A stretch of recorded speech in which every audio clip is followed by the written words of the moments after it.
या 42 वर्षीय PSI अधिकाऱ्याने फक्त बदली होत नाही म्हणून अतिशय भयंकर कृत्य केले। पोलिसांची ड्युटी कशी असते हे फक्त ज्यांच्या घरात पोलीस किंवा जे पोलीस दलात आहे त्यांनाच माहिती असते। आणि याच त्रासाला कंटाळून कधी कधी काही पोलीस अधिकारी अतिशय भयंकर कृत्य करतात। असेच काही 42 वर्षीय PSI अधिकारी प्रल्हाद बनसोडे यांनी केले।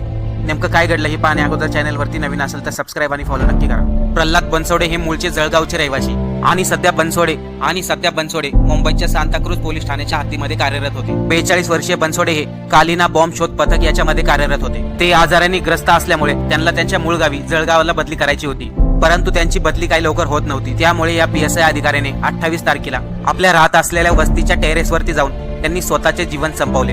या घटनेमुळे सांताक्रूज पोलीस दलामध्ये शोककळा पसरली। बनसोडे आजाराने त्रस्त होते, तसेच त्यांना जळगावला बदली हवी होती, परंतु त्यांची बदली काही होत नव्हती। या सर्व त्रासाला कंटाळूनच 42 वर्षीय PSI अधिकारी बनसोडे यांनी आपले जीवन संपवले।